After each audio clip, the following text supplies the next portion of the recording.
We are going to talk to Benjamin in Alabama. He, him is a theist and wants to talk to us a little bit about the Bible.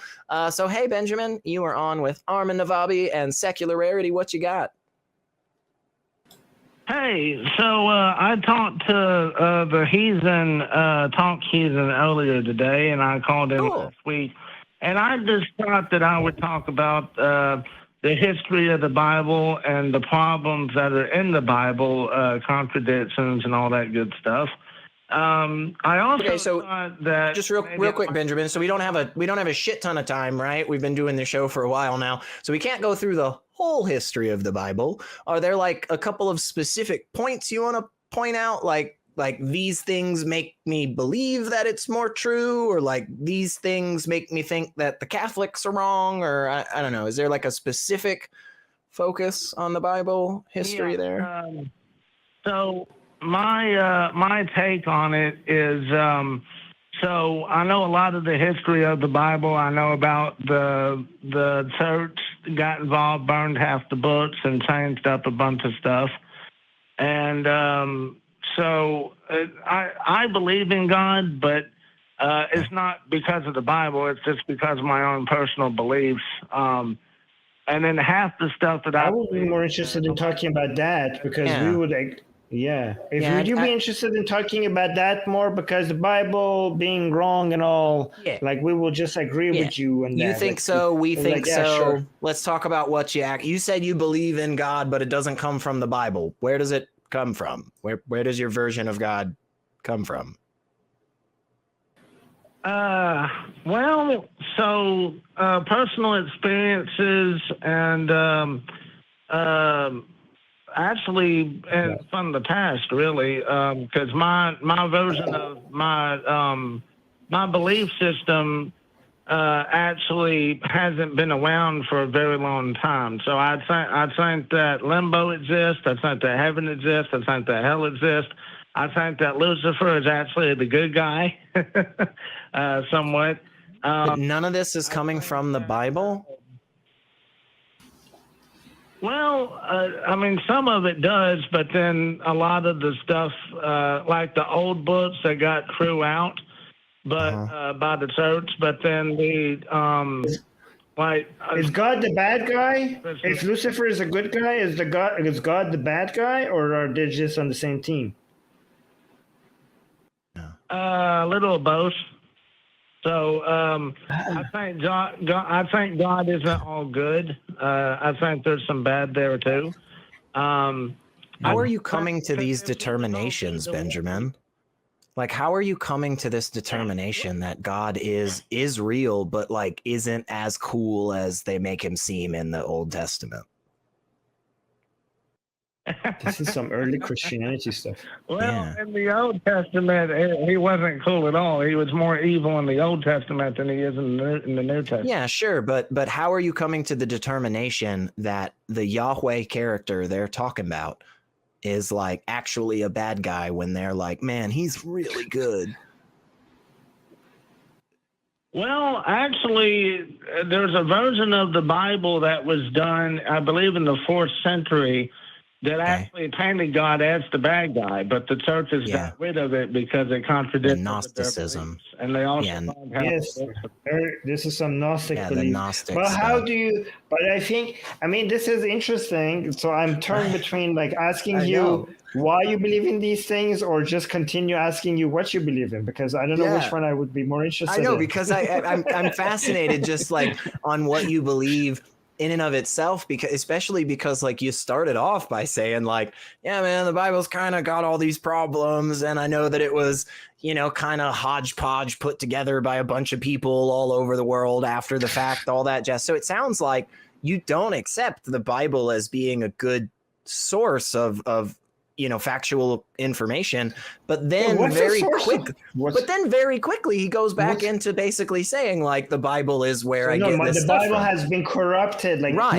everything there is true, but there's some truth. But what's your source? Like, how do you know these things? Like, give us the source of all this wisdom so that we could use it as well and become wise like you. How do you know what books of the Bible are corrupt and which ones aren't?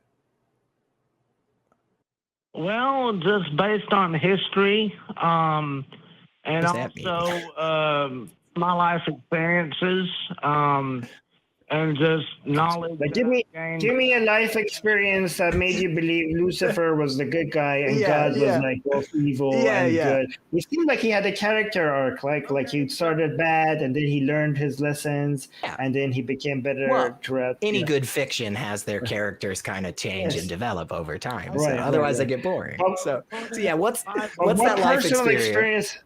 Yeah, give me a life experience that will give you these conclusions. So if you base it on the Bible itself, it actually says that Lucifer is kind of the good guy. So, and I know that seems weird, but once I explain it, it'll make more sense. So the weird thing, honestly, it's not that statement sounds weird, because again, I hope Armin and I made fairly clear that we have a little bit of knowledge about where this kind of stuff comes from. Like, did you know, you remember we both mentioned like the Gnostics and the early Christian sects. So like what's weird is that you're saying the Bible's corrupt. You can't believe that. And then we go, okay, so what do you believe? And then you tell us something. And then Armin goes, oh, cool. How'd you get to that? And you go, well, in the Bible, it says this. That's what's weird to me, man. So why are you going back to the Bible? Well, I mean, I could go to other source material too, but it's not exactly accurate. Like you have the Book of the Devil, from the 4th century that the guy did. That's where the idea of the pointed horns and the pitchfork and all that stuff came from. I can't remember the exact name of it, but did you just say did you have a personal experience with the devil himself? No. Thank goodness. Thank goodness. Yeah. Okay. I'm actually disappointed. I don't know why you're happy. And I feel like we were asking about the personal life experiences and we didn't get much there. Let's try to stick on that, okay? So you said, tell us if we're wrong, Benjamin. You said that you came to the conclusion about what this God is from personal life experiences, things that happened to you that confirmed this conclusion. So give us one life experience and then one confirmed conclusion that came from that. Okay, so I died several times in the past, and I was pronounced medically dead, and I was given knowledge by God. So there's that.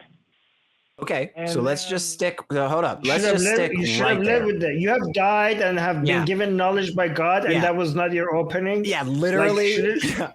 Seriously, just advice from here on out, and not even like when you're calling into these types of shows. Just like in casual, everyday conversation with people, that should be what you lead with. Like, it should be like, hi, I'm Benjamin. I've died multiple times and spoken directly with God. Like, that should be what, okay. And I have been given a wealth of knowledge from God directly that I'm going to share with mankind. We're feeling it now. I feel like I am on board. I am on the right page.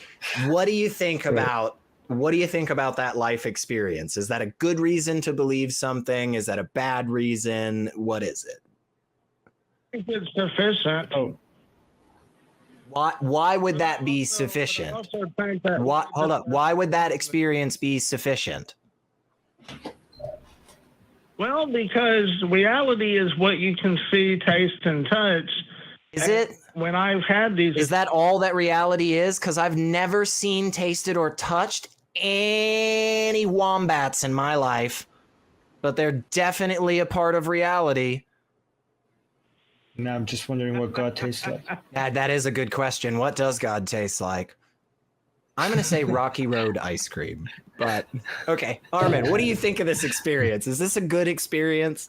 Is this something that can confirm this? Do you, Benjamin, have you not seen how unreliable our senses are when it comes to detecting what is real? The whole point of the scientific method is for us to be able to make things repetitive, blind, and we use other methods because the reason why the humans have become a lot better at detecting what is true is because they have not relied on individual senses, right? Because our senses could fool us, and to be able to get a better reflection of what is real, we have to take the, not just individual senses, but everyone's senses to see what is being repeated, what could actually be a reliable reflection of how reality works. Like, we have so many examples of how our senses, individual senses, if you take all our senses and collect it in a scientific way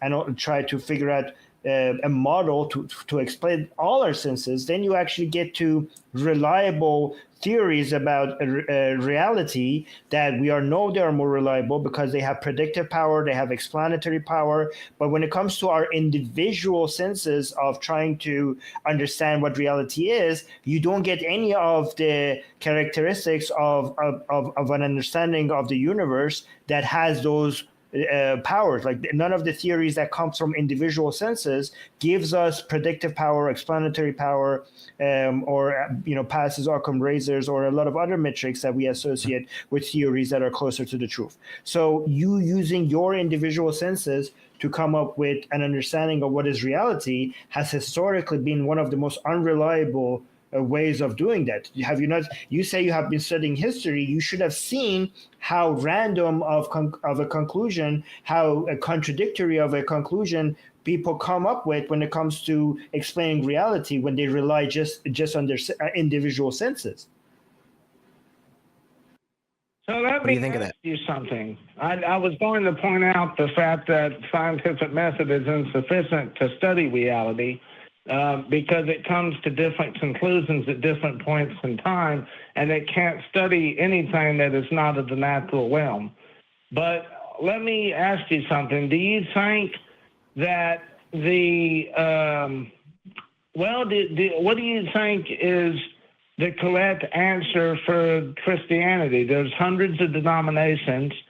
Every denomination tends to feel right about everything about Christianity, and yet there's hundreds of denominations with different factors. So how do they know that they're right? Yeah, that's kind of our point, man. That's kind of like what we would say. And that the fact that is the case, right? That's not an interpretation. That's not somebody making assumptions. That is the fact on the ground in reality. And the fact that is what it is seems to be a point for our side when we say stuff like, hey, it might not be true, right? Because none of them seem to agree on any of it. I also don't understand, Benjamin, you're asking two atheists what they think their correct view of which view of Christianity is the correct one. What do you think our answer is going to be, Benjamin, given that me and SR Elliot here are both atheists?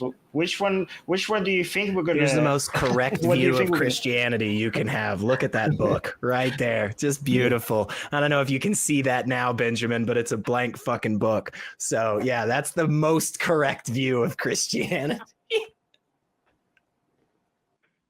Well, you would probably say none, but that's because there's no way to prove that God does exist, and there's no way to prove that he doesn't either.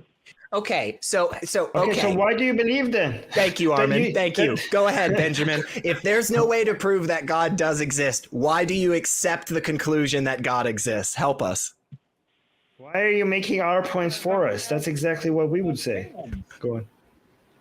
Like I said before, I've had personal experiences where I've seen God and I've spoken to God. If you've said that there's no way to prove that God exists, you must either be saying, except for my personal experience, or you're saying that by your own standards, personal experience is not a good justification to accept, because you said you can't demonstrate that God exists. Do you see how it's contradictory, Benjamin? Do you see how it's contradictory? What I could do, here's what I could do. I could say on the lie detector test that I've seen God and talked to God, and if I... No, we believe you, Benjamin. Hold on, Benjamin, you're missing the point. We don't think you're lying, okay? Right. We're not denying that you had a personal experience and you experienced something that you think it's God. You think we're claiming that you're lying? We agree. We accept that you had that personal experience. Right. We just don't think that that thing that you experience is God. Yeah. So we're not accusing you of lying here. We don't think it's a demonstration, just like you don't think it's a demonstration, because as you said, God can't be demonstrated to exist. Also, polygraph tests are bullshit. They are fucking fake. Oh, yeah, but let's... Yeah, I know. I'm sorry. I just had to say it. Go ahead. Benjamin, let me tell you this, okay? When you tell me that you had an experience, okay, and you had an experience with God, okay, I believe you. I don't believe that that thing that you experience is God. I believe that you think that you had that experience and you had a very significant experience. But do you believe, if I talk to a Shia Muslim, for example, and he tells me that he met Imam Mahdi, okay? He met the Mahdi, okay? I believe him as well. Do you think that his personal, I don't think that, when I say I believe him, it doesn't mean that I think he actually met the Mahdi. I believe that he thinks that he met the Mahdi, that he had a personal experience that he thinks that was the Mahdi, right? But would you, if he comes and tells you that, and you can tell that he's being honest and he's not lying to you, he did have a very emotional experience that he thinks is the Mahdi. Do you think that's a good enough reason for us to believe that the Mahdi is real? Do you honestly, you just tell, forget about your personal experience, because there are many people that have this personal experience, that they think that the Mahdi made himself known to them. He appeared in front of them. When these people tell you that, and you believe that they think that, do you actually believe that the Mahdi is real based on that personal experience? Would you believe them? Would you believe that Mahdi is real? I believe that several versions of God are real, but I believe that they're all one God. This is not a God. This is a Mahdi. Okay, so what if somebody? Okay, let's get out of the religious room. Okay, what if somebody tells you that I swear I saw Santa Claus come and leave me gifts? I woke up and I saw Santa Claus coming down the chimney, and he was as real to me as you are here right now. And he was laying out gifts right in front of my Christmas tree. And I had that experience. I'm telling you, and he's being honest. He had that experience. Would that make you believe in Santa Claus? Do you think that's a reliable way for us to believe in Santa Claus? I would think that whoever that was saw somebody that looked like Santa Claus, but whether or not that person was Santa Claus is something different. Boom. That's what we're saying. That's what we're saying, Benjamin. That's what we're saying. Thank you for confirming that again. And what we're saying, once again, just to be super duper clear, is that your personal experience is just like that person telling you they saw Santa Claus. And your response to that is exactly what our response is when somebody tells us they had personal experiences with God. We say, we think you saw something. Pretty positive you think it was Santa. That's not Santa.